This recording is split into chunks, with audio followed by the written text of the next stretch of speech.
Hola,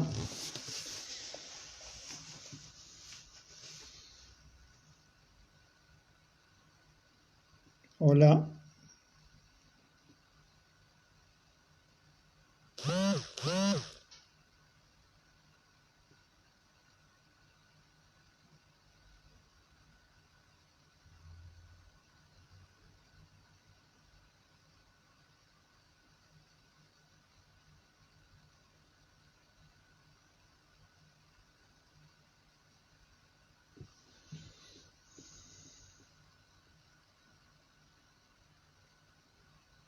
Buenas noches a los que van ingresando. Estoy esperando que entre Diego y que, bueno, que sigan entrando algunas personas más.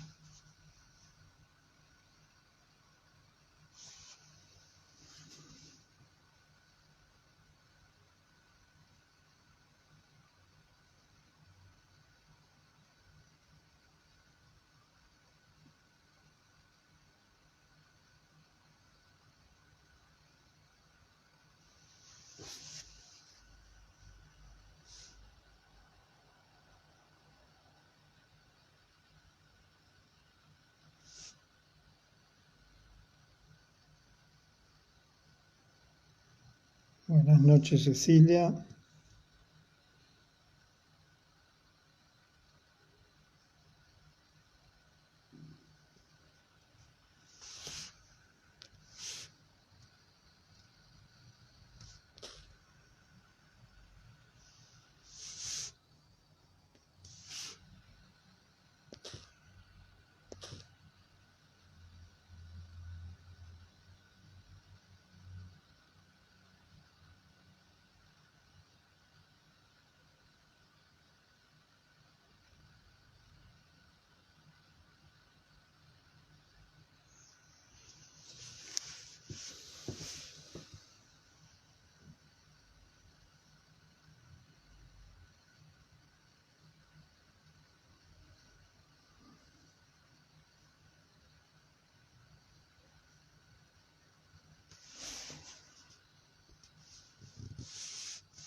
Lo digo, así que vamos a empezar en unos minutos.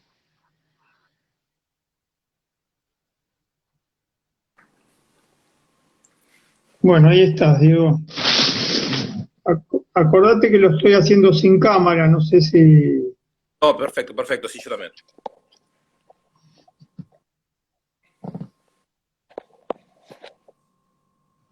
Bueno, ahí ¿Escuchas bien? quedó.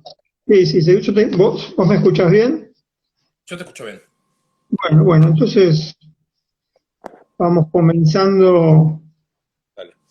Están ingresando algunas personas, así que en este momento hay 160 personas en el vivo. Este, Cuenta qué público, ¿eh? bueno, no sé si ir empezando, empiezo informalmente y que se vaya agregando la gente. Sí, me parece bien, Bueno, ¿no? Dale. antes de olvidarme, un saludo para Dali, que cumple años y que está escuchando, es un integrante docente de la cátedra. Bueno, estoy con Diego Sturward, y vamos a tener una conversación acerca de lo que podemos llamar el orden de las normalidades. Una expresión que tomo de una entrevista que diste hace un tiempo y me pareció que sirve para condensar muchas de nuestras inquietudes y de las cosas que estamos pensando. Voy a hacer una presentación de Diego, eh, una presentación, qué sé yo, que reúne cosas que me gustaría mencionar, que en la historia de Diego tienen una significación en el pensamiento político e intelectual entre nosotros. Eh,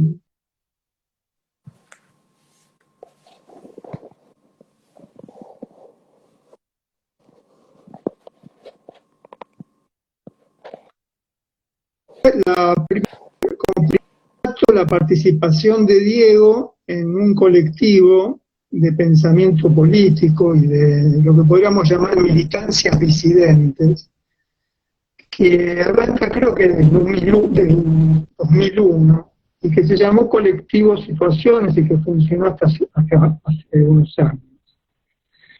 Yo quisiera destacar eso primero por un común escribir, una escritura en común, sin nombres propios, una escritura de urgencia, y como decía antes, de las militancias disidentes, expresión en sí misma que es toda una historia que llevar y podría ser un gran tema de conversación. Yo lo conocí, creo que te conocí, Diego, nos conocimos a propósito de la relación con Silvia Luchaski a través de lo que después fue el libro Imágenes de lo no escolar, Imágenes de lo no escolar en la escuela, y creo que se llamaba Y más allá. También me gustaría como mencionar que algo que es una referencia, que es tu relación con Ignacio Leuckovich, y recordar a Ignacio como un profesor de nuestra facultad, que falleció en el 2004 en un accidente, esa fatalidad del accidente que se lleva una vida. Y los libros de Ignacio que tanto Pensar sin Estado, creo que tenía como subtítulo Subjetividad en la era de la fluidez, o Sucesos argentinos, que tenía como un subtítulo también Cacerolazo y Subjetividad postestatal. La referencia a Ignacio, la referencia a sus libros, la referencia a ese pensamiento me parece que también podría ser un nudo de una conversación del presente.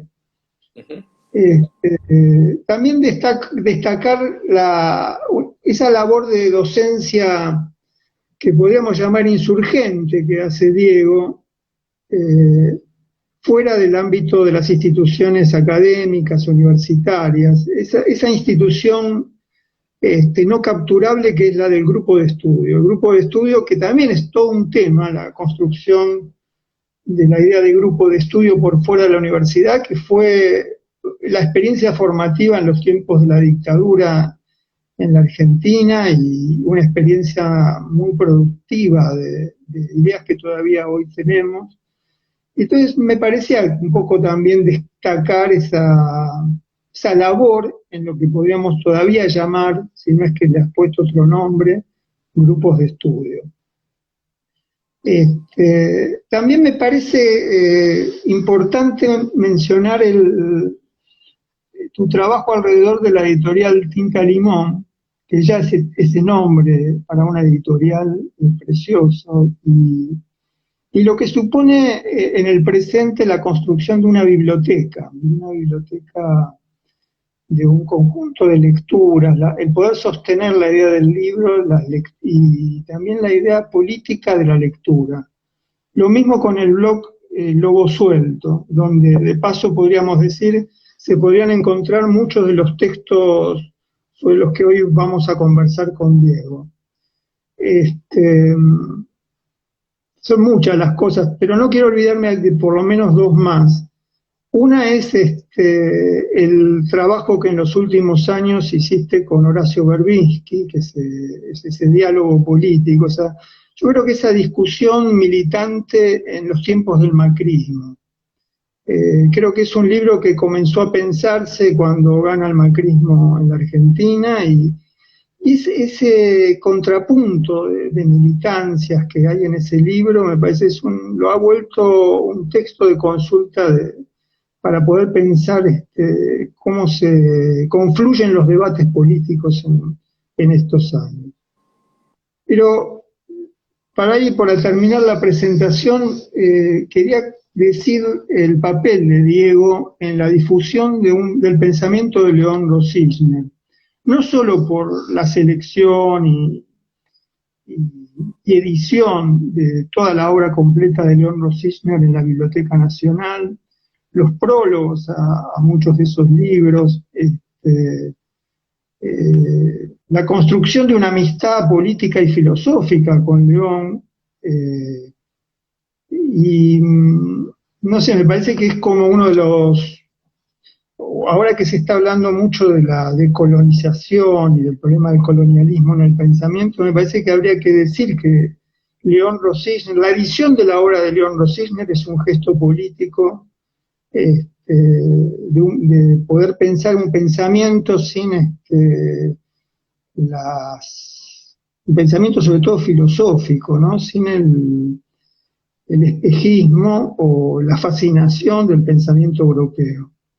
León Rosisner es en sí mismo la presentación de ese desvío, por mencionar uno de sus libros, el libro sobre Simón Rodríguez, que lleva como subtítulo El triunfo de un fracaso ejemplar. Ese título en sí mismo ya es un sintagma maravilloso por el presente, el triunfo de un fracaso ejemplar.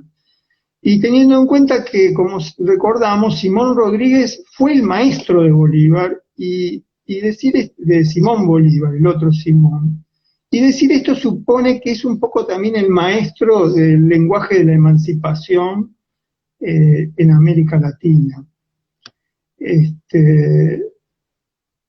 Bueno, no me olvidé de mencionar tu libro, La ofensiva sensible, neoliberalismo, populismo y el reverso de lo político, del año pasado. Y para terminar esta presentación, se me ocurrió presentarte con dos fragmentos que están en un prólogo que escribiste junto con Cristian, para uno de los libros de León Rosisner, y que me parece que sí, y que Christian Zuckdorf, que te presentan al mismo tiempo a vos, me parece. Esto es una atribución desmesurada, decir que esto te presenta a vos, pero me parece que puede servir para quienes nos están escuchando. En un tramo de esa presentación, de ese prólogo, se recuerda que para León Rosisner pensar significaba desafiar los propios límites e ir más allá de la angustia de muerte, una angustia que acecha en los bordes que nos fueron fijados como experiencia posible. Y me parece que es una cita pertinente para lo que estamos viviendo, ¿no? Esa idea de desafiar los propios límites e ir más allá de la idea de angustia de muerte. Y pensar la angustia de muerte también como una cosa que acecha en los bordes de esa experiencia a la que fuimos destinados. O sea que también es pensar más allá de la experiencia, pensar contra el terror, enfrentar los límites que el terror impone. Me parece que es una cita importante para este momento. Es decir, pensar como enfrentar los límites que el terror nos impone. Recordar que el problema del terror es ese, que impone un límite infranqueable, un muro de inmovilidad. Y al final de esa presentación se dice algo que ahí sí yo creo que por ahí se puede pensar eso que yo te decía hoy como una coherencia en esa trayectoria que estoy describiendo. Al final de ese texto se dice: la convicción de que nuestro presente histórico requiere de una filosofía sensual. Subrayemos esta idea, una filosofía sensual, capaz de pensar a partir de los filamentos vivos del cuerpo afectivo y de dotar al lenguaje de una materialidad sensible para una nueva prosa del mundo. Lo leo con la emoción que merece leer este pequeño fragmento, primero por la idea de una filosofía sensual, que por ahí puede ser materia de nuestra conversación, ¿no? Que esa idea de reponer la sensualidad en la filosofía, reponer el cuerpo y la afectividad en la filosofía, Y esto que están, la idea de materialidad sensible, que me parece que es una idea que le debemos con mucha gratitud a, a León Rosisner. Y este deseo de una prosa, de una nueva prosa del mundo. Bueno, con esta presentación abriríamos la conversación. Yo, como te decía, pensé algunos temas que podrían ser la idea de crisis, como el papel productivo de la crisis, la idea de interrupción, me parece una de las ideas más estimulantes de tus escritos, o una de la irrupción de una nueva relación con lo sensible, el problema del neoliberalismo, el problema del lenguaje y el neoliberalismo, el problema de la crisis actual y los imperativos que tiene el neoliberalismo, la relación entre salud y economía, la invención de otras economías, el problema del síntoma, que puede ser una señal no patologizada, sino una señal de un cuerpo que se resiste. Y la idea de lo plebeyo, del plebeyismo, lo que vos definís en tu libro como momento plebeyo. Bueno, y algunas cosas que podemos hablar sobre de cómo gira en tus libros la idea de sensibilidad. Bueno, no sé dónde que comencemos. Bueno, digamos, siento como muy cómodo en todo lo que dijiste, incluso excesivamente cómodo. Todos los nombres que diste, desde colectivo te estoy escuchando situaciones. muy bajo, Diego. ¿Ahí va mejor? ¿Ahí se escucha mejor, Marcelo? Estoy digamos, hablando al lado. Ujú. A ver, no sé, yo me estoy moviendo y vos decime si se va. ¿Ahí se escucha mejor? Hola, hola. ¿Se escucha al menos un poquito?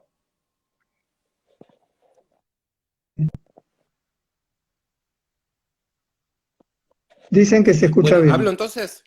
Sí, dale. Ah, bueno. No, decía que a mí los nombres que fuiste dando, León Rositner, Horacio Berbisky, Colectivo Situaciones, Silvia Duchaski, Los Amigos en Común, Ignacio Leukovitz, son todas nombres queridos, son los nombres del pensamiento, de los afectos, de los compromisos políticos, de las intervenciones, y entonces me siento excesivamente cómodo. También los temas que fuiste nombrando, que también involucran otros nombres, de textos, de amigos, de compañeros, de compañeras, y podría empezar por cualquier lado, pero de todo lo que dijiste me parece que el que tal vez pueda ser un comienzo más promisorio es la cuestión de la productividad de la crisis. El intento de tomar la crisis no como un negativo angustiante y oscuro del cual escapar a cualquier precio, que en el fondo sería como entrar al título de la charla, el problema de las normalidades, ¿no? Tal vez el problema de la normalidad comience por lo que podríamos llamar la fobia a la crisis, ¿no? Y me da la impresión de que sobre la crisis se habla mucho, se escribe mucho, tanto desde el punto de vista de las crisis personales, como de las crisis sociales, económicas, políticas, del Estado, de la globalización, de la salud. Pero más desafiante siempre me pareció a mí es pensar desde la crisis.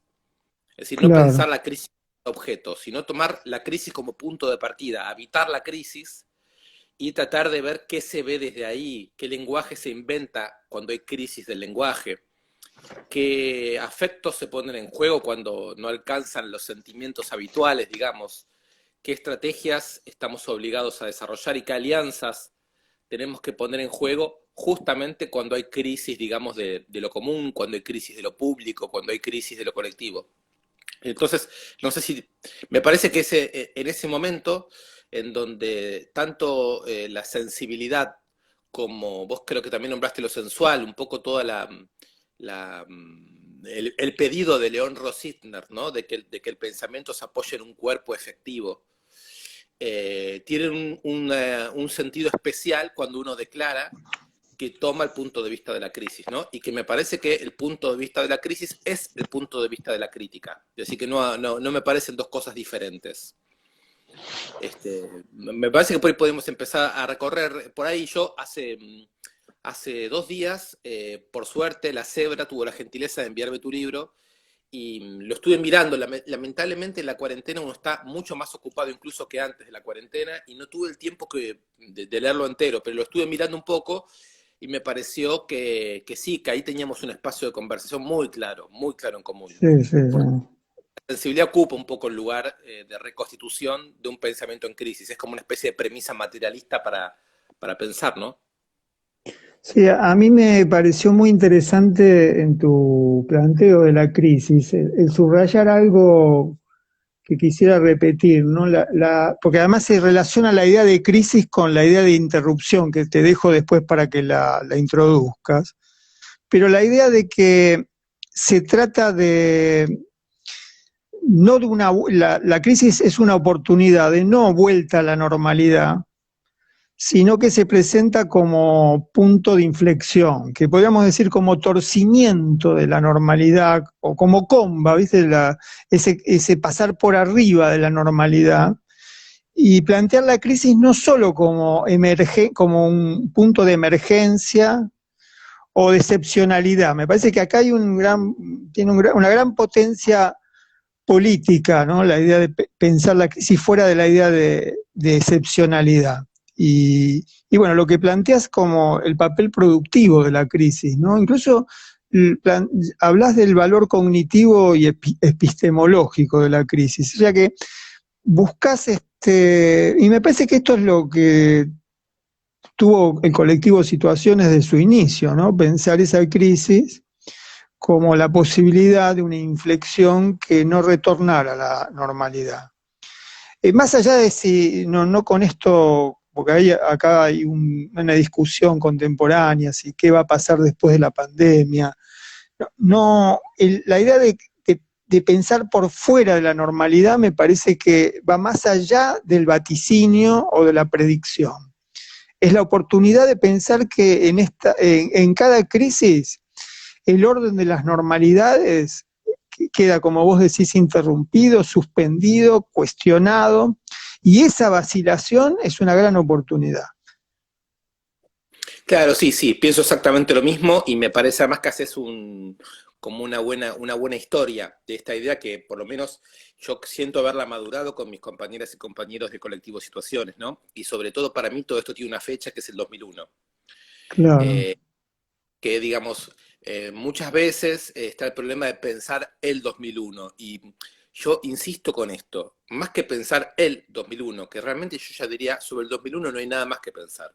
Yo estoy harto del 2001, ¿no? Pero pensar desde el 2001 es otra cosa.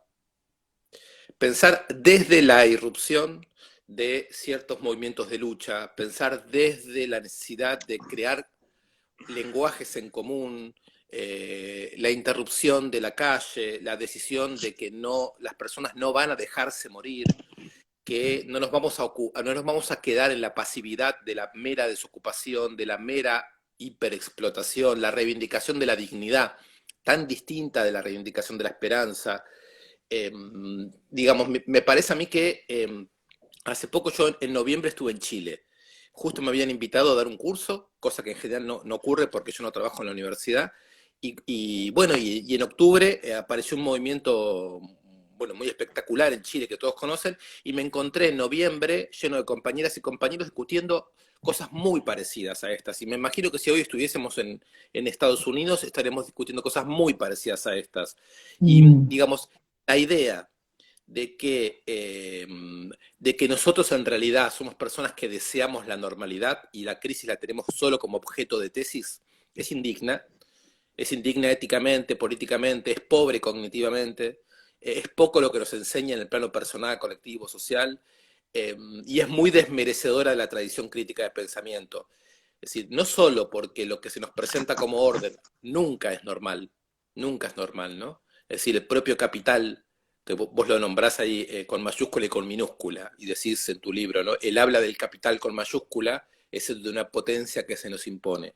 Este capital que se nos impone nos empuja a la crisis continuamente, él mismo se reproduce en la crisis, o sea que la norma me parece una mala idea, me parece una idea mala incluso como idea conservadora, porque a la normalidad no llegamos nunca, digamos, ¿no? La idea de un país normal, de una vida normal, además de no ser sugerente o interesante, es muy idealista, digamos, muy poco da muy poca cuenta de las dinámicas materiales de la reproducción de la sociedad.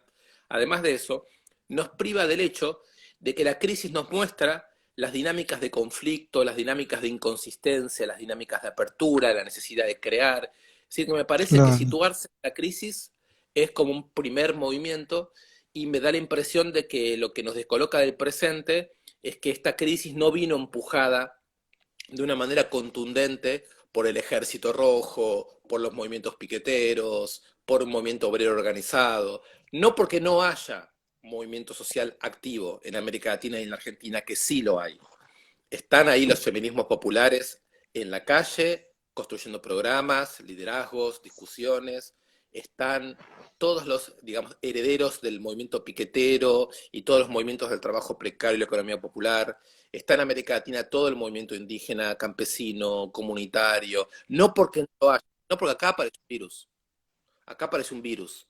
Y ese virus introdujo este elemento de interrupción que vos señalabas, y a mí me parece que no es posible hoy asumir un planteamiento político, ético-político, cognitivo-político, sin advertir que este virus desactivó una cantidad de automatismos de la vida, y eso me parece que es una manera de definir la crisis, ¿no? La crisis de los automatismos, de ciertos automatismos.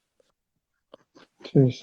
La idea de automatismo, yo no la mencioné, pero me parece que vos decís en un momento respecto a la idea de interrupción, que más que oponerse a la idea de movimiento,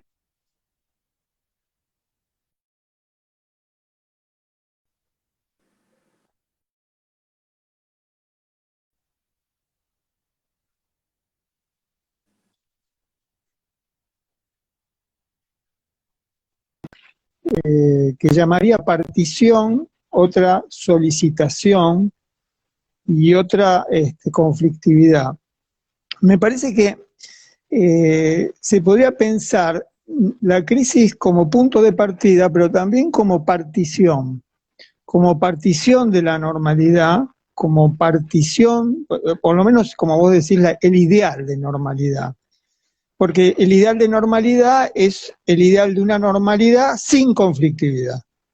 Entonces hay una partición, con toda la molestia que supone para el sistema esa partición. ¿Viste? Como si quedara partido, como diciendo, me partió. Es decir, el golpe de la crisis parte, ¿no? Entonces me parecía importante pensar la idea.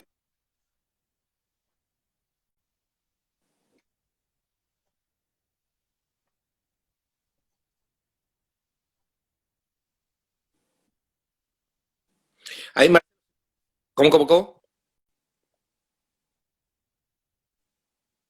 ¿Estás ahí? ¿Me escuchás, Diego?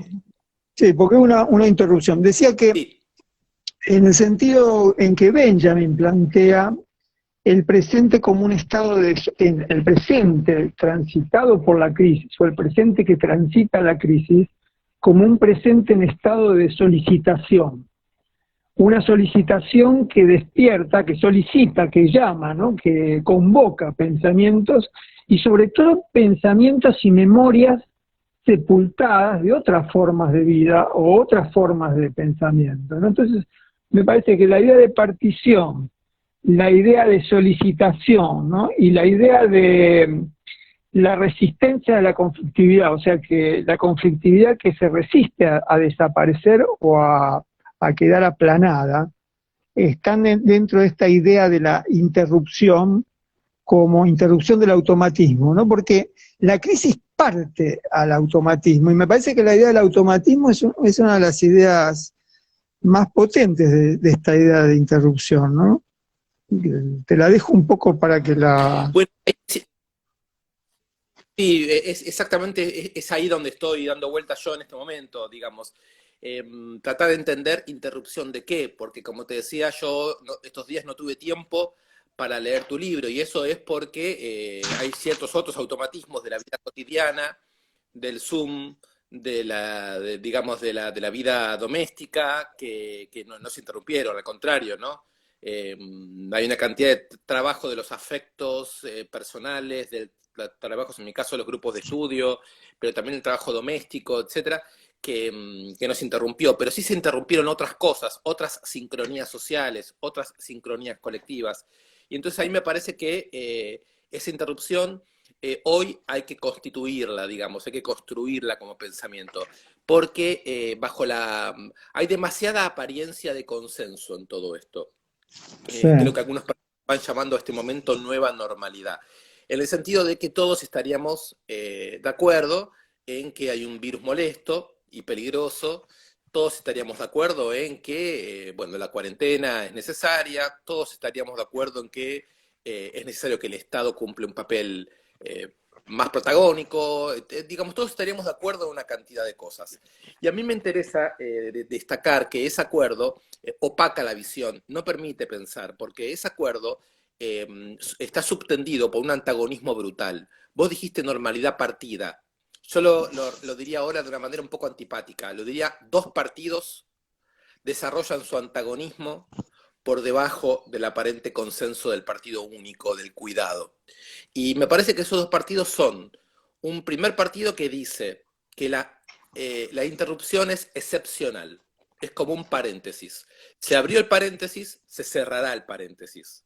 claro. Durante este tiempo de excepcionalidad, el Estado, las instituciones pueden hacer una cantidad de cosas anormales, de emergencia, pero después hay que rescatar la normalidad. El objetivo de la intervención es que los rasgos fundamentales de la normalidad, que es la reproducción social en la vía neoliberal, digamos, se restituyan.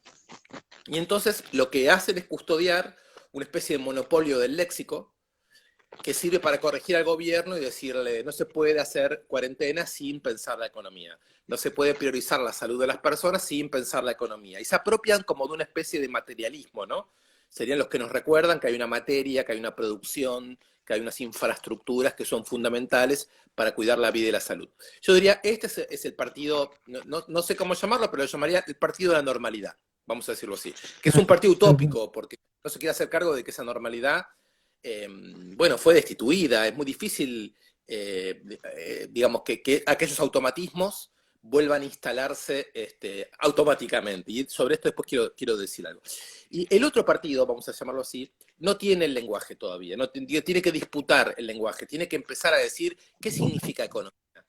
Porque economía no puede querer decir que la sociedad se siga reproduciendo en términos neoliberales simplemente porque en términos neoliberales lo que aumenta es la brutalidad y la agresión a la materialidad de la vida, ¿no? Entonces esto se hace cada vez más claro. Insisto, se puede mirar a Estados Unidos, se puede mirar lo que pasa hoy en Brasil, pero también se puede mirar lo que pasa incluso hoy en la Argentina.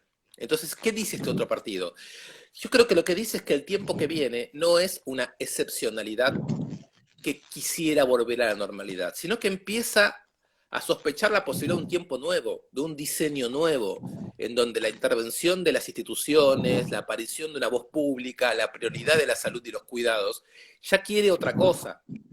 Ya como nota de que la normalidad medio va a ser difícil volver a ella, tal vez no sea deseable volver a ella, y tal vez sea importante tomar en cuenta hasta qué punto, si se piensa a fondo en la actual, lo que es necesario es poner en el centro otro lenguaje, otra concepción de la economía, otra concepción del protagonismo público, que seguramente también implique decir, bueno, todos queremos un Estado protector, todos queremos un Estado activo.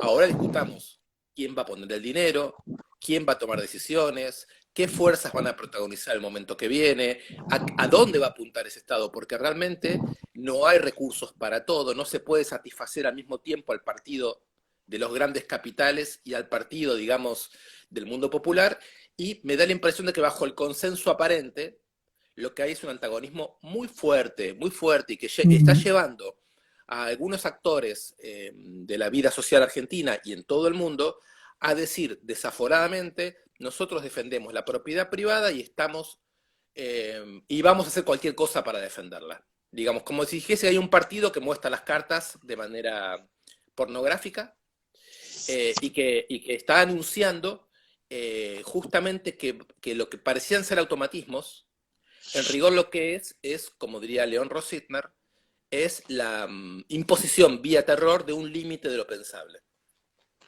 ¿De un límite de?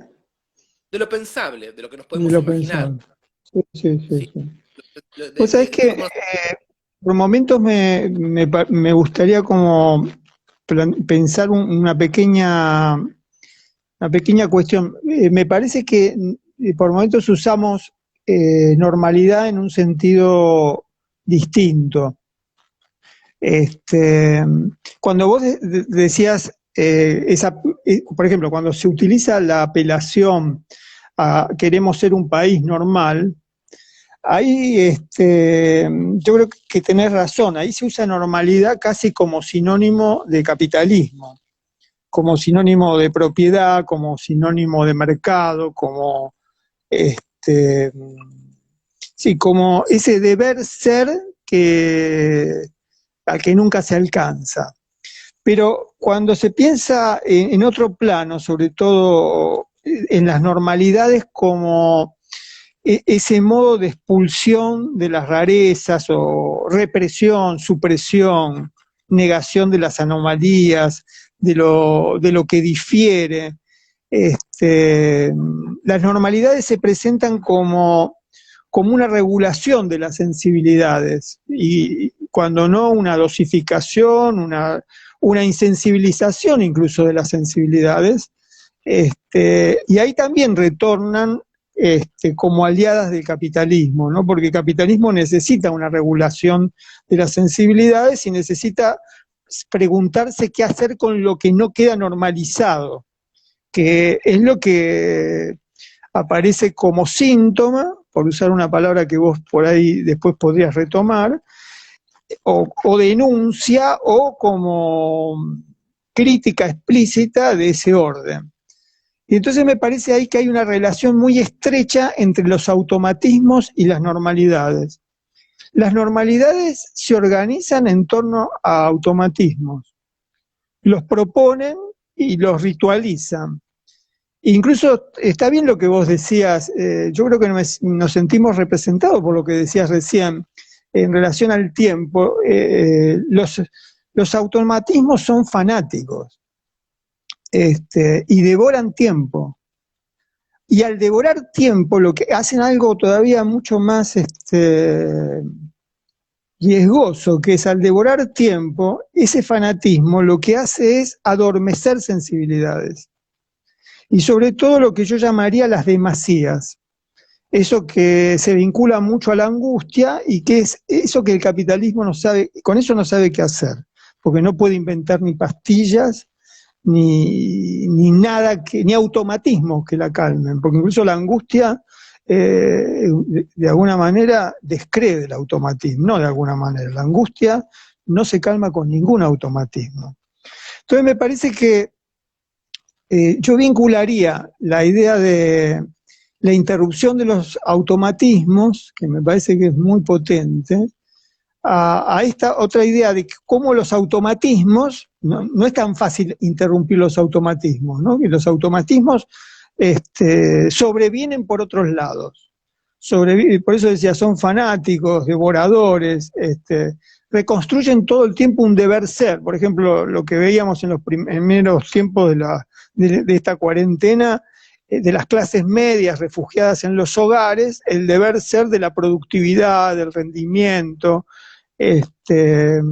esa confesión atroz, hoy no hice nada, que desde el punto, es decir, porque hay toda una productividad incluso invisible en no hacer nada, pero como confesión, viste, de conciencias dolientes, ¿no? Culpables.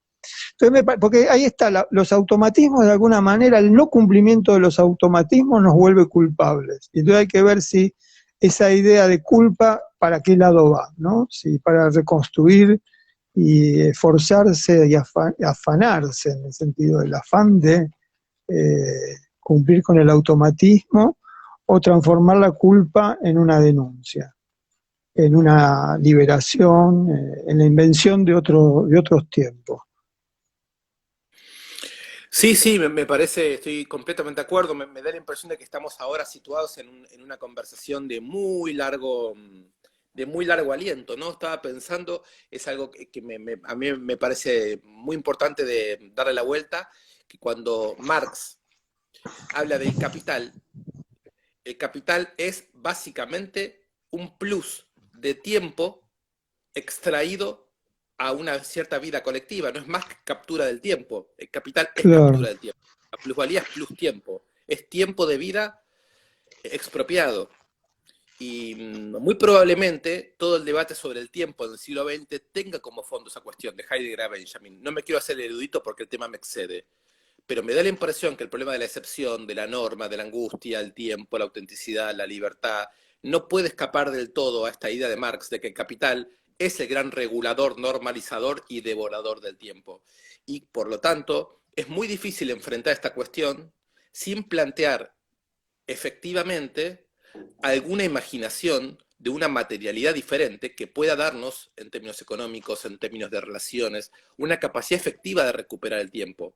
Es decir, de tener un poco esto que planteaba Benjamin, de hacer estallar el tiempo del continuo, el tiempo de esta normalidad, el tiempo como sí, pura sí, sí, medida. Entonces, me parece que sí, estamos sí. completamente situados ahí y que la interrupción actual, digamos, nos permite evocar un poco todo ese debate que estaba como un poco tal vez perdido o circunscrito a personas que muy especializadas en estos temas y en estas discusiones. Yo leo también mucho, empiezo a citar amigos, a Santiago López Petit, ¿no? Sí, Él es un filósofo catalán, a mí me parece que en lengua castellana es uno de los pensadores para mí más originales. Lamentablemente no se lo ha editado tanto en Argentina y las ediciones españolas no llegan tanto, pero en Tinta Limón hay 2 o 3 libros realmente muy buenos. El último libro editado en Argentina es Hijos de la Noche. Y él lo que dice es que es imposible imaginar politizaciones efectivas en la época en donde el capital lo devora todo sin pasar por el malestar, ¿no? El malestar, el síntoma. Bueno, vos lo describiste muy bien ese malestar.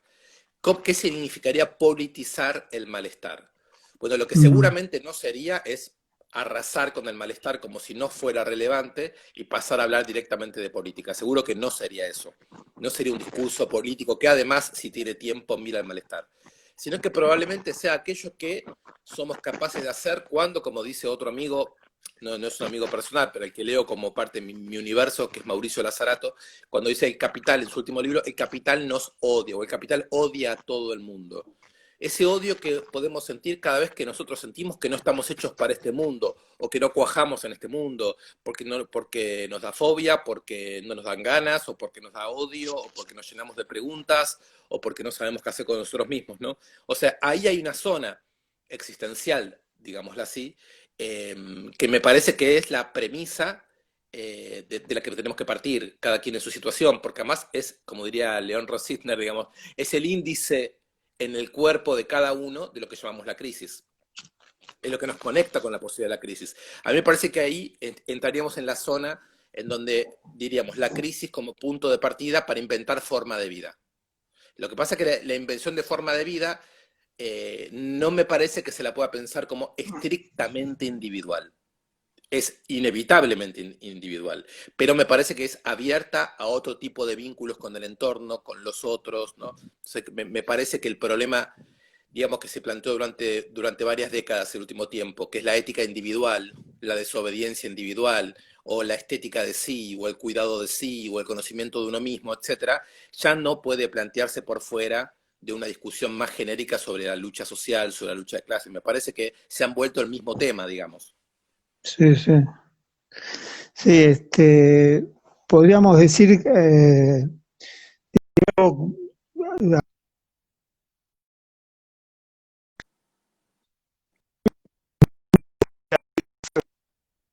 Ahí se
Sí, Marcelo.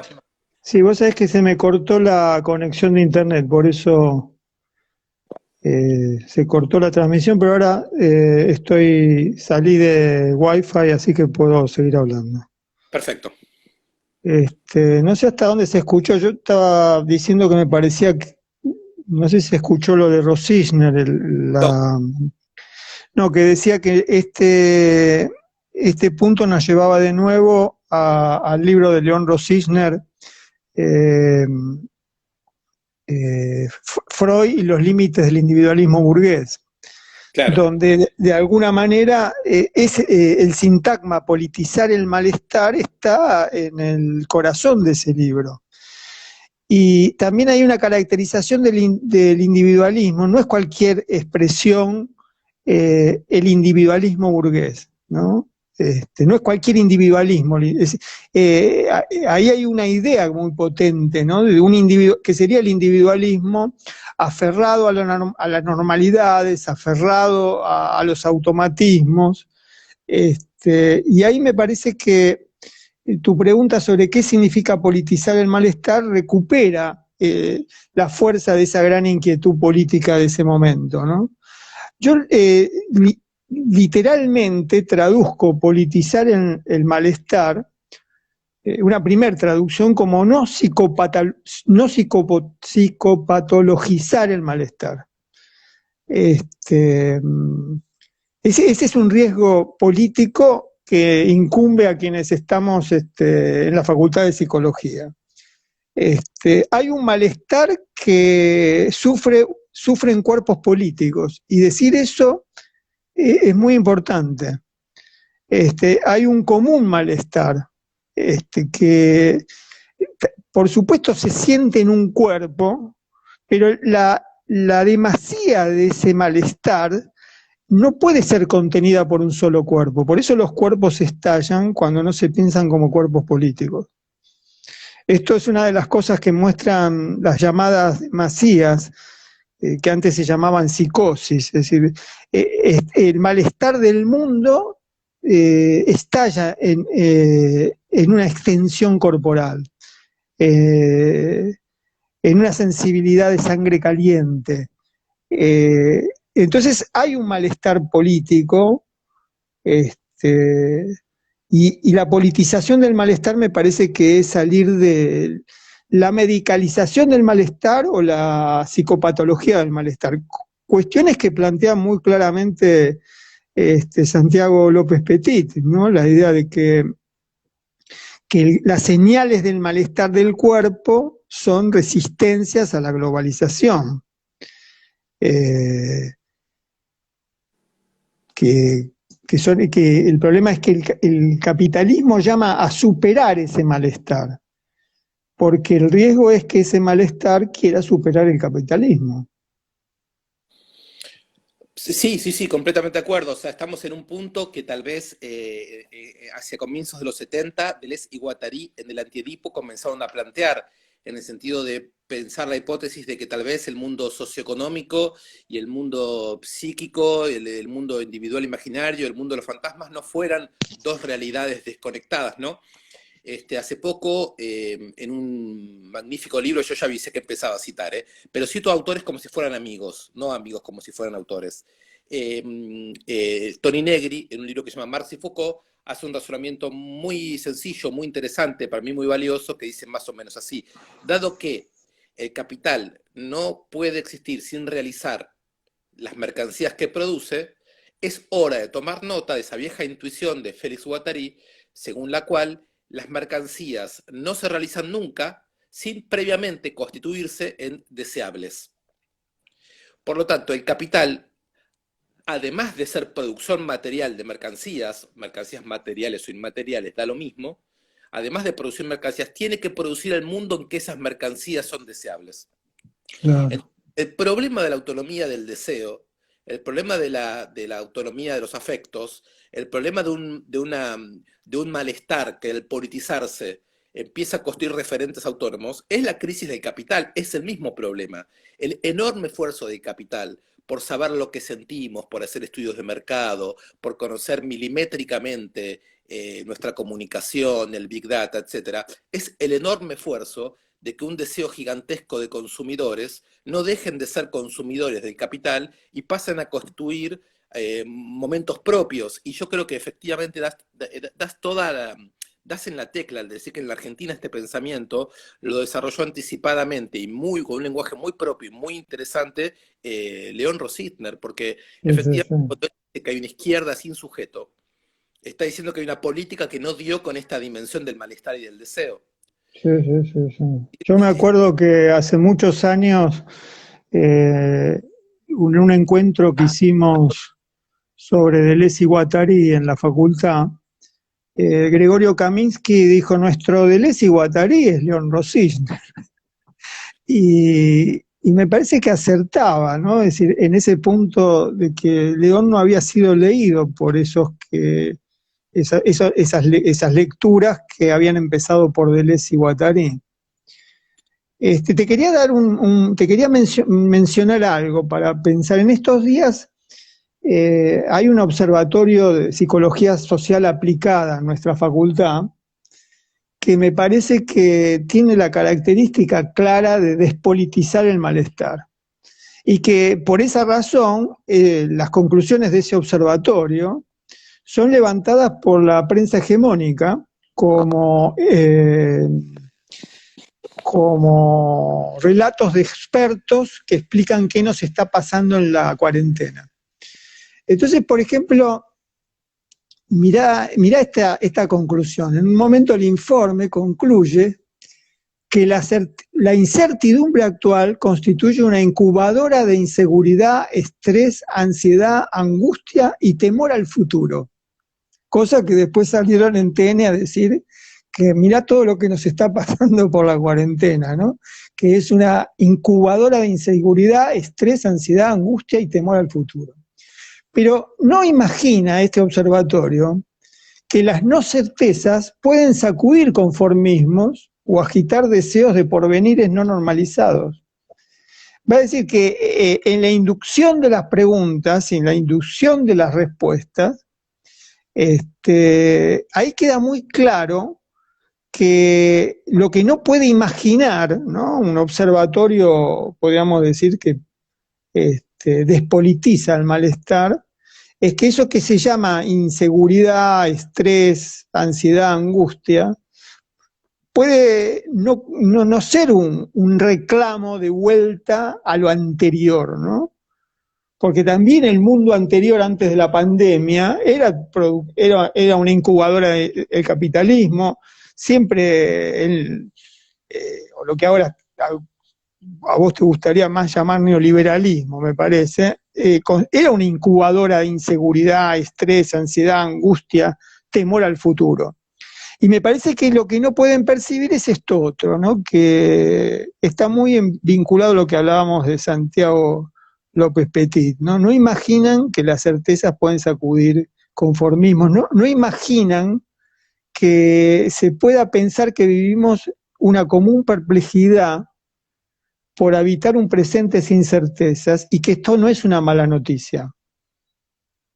Claro, digamos, me da la impresión también de que hay, lo que está en tela de juicio es a qué le queremos llamar pensar, ¿no? Porque me parece que uno puede decir, pensar es ser capaz de describir la realidad hasta su último gramo de evidencia, ¿no?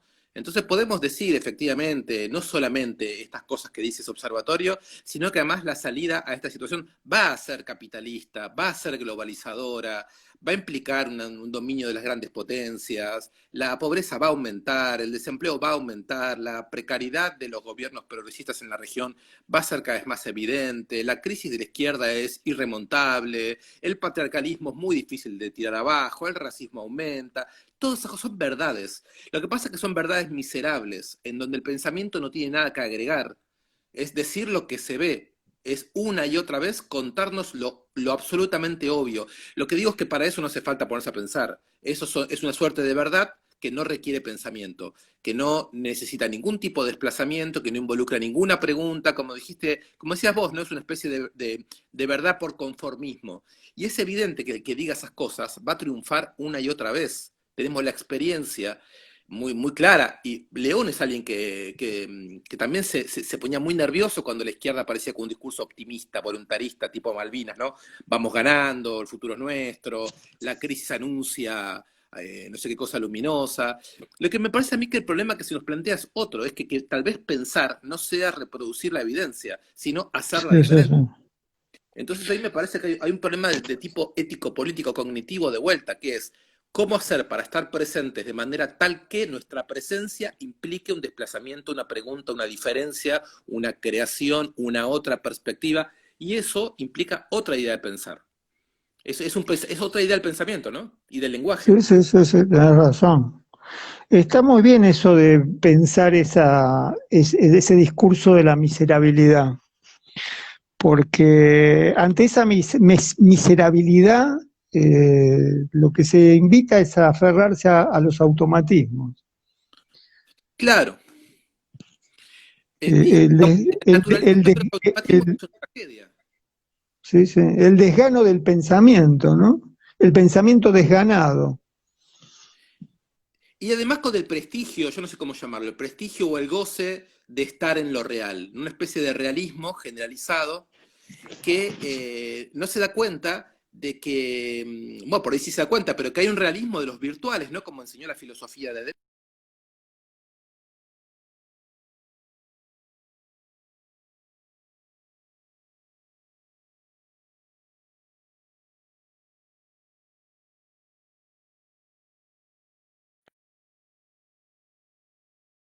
Explicaba muy bien Deleuze. Los virtuales son reales, tanto lo actual como lo virtual es real, decía él, ¿no?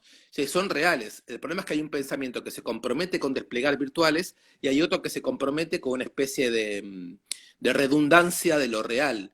Me parece que esta idea del universo de virtuales lo trabaja muy hermosamente en sus trabajos Suedi Rolnik, ¿no? Incluso en el último libro que editó Tintalimón.